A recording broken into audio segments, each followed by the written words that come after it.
বাংলাদেশের মধ্যে কোন লোক যদি কামিলা থাকে, এই একটা লোকই কামিলা আছে।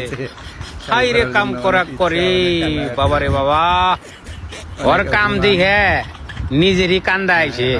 বুঝছা, অন্যাগাল লোক যদি 5টা কোম্পানিতে থাকে, হে কোম্পানি বেচে ওর বেতন দেন রাখবো। পড়তে পারছো? তুমি কি পড়তে পারো?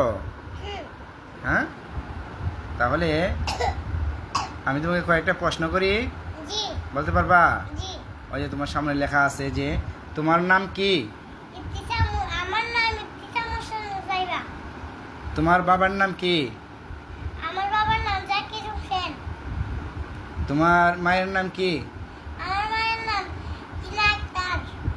রিনা আক্তার। তা তোমার গ্রামের নাম কি, মহল্লার নাম কি? আমার গ্রামের মহল্লার নাম আসামপাড়া পাক্কাবাড়ি। আসামপাড়া পাক্কাবাড়ি। তারপরে তোমার বিদ্যালয়ের নাম কি? আমার বিদ্যালয়ের নাম কেমন দাসের বিদ্যালয়। পরিষ্কার করে রাখো, নাকে হাত দিও না। আমার বিদ্যালয়ের নাম কেমন দাস সরকারি প্রাথমিক বিদ্যালয়। কেমনদা সরকারি প্রাথমিক বিদ্যালয়। তারপরে তোমার দেশের নাম কি? আমার দেশের নাম বাংলাদেশ। তোমার দেশের নাম বাংলাদেশ। জি। তারপরে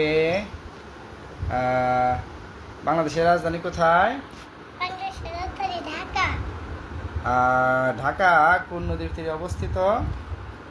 ঢাকা ঢাকা বুড়িগঙ্গা নদী। বুড়িগঙ্গা নদীর তীরে অবস্থিত। তারপরে বাংলাদেশের জাতীয় ভাষার নাম কি? বাংলা ভাষা। বাংলাদেশের জাতীয় ফলের নাম কি? এগুলা পড়া খুব আগে, এখান থেকে শেষ করো। আচ্ছা, তাহলে ভাষা শহীদদের নাম কি? সালাম বরকত রফিক জব্বার। সালাম বরকত রফিক জব্বার। শফিউর রহমান। শফিউর রহমান। তারপরে বাংলাদেশের শফিউর রহমানের নাম কি? শফিউর রহমানের নাম তো শফিউর রহমান। তারপরে বাংলাদেশের স্বাধীনতা দিবস কবে? স্বাধীনতা দিবস 26শে মার্চ। 26শে মার্চ। তারপরে বাংলাদেশের বিজয় দিবস কবে? বিজয় দিবস বলবো, বলো। এই দিবস 16ই ডিসেম্বর। 16ই ডিসেম্বর। তারপরে বাংলাদেশের ভাষা দিবস কবে?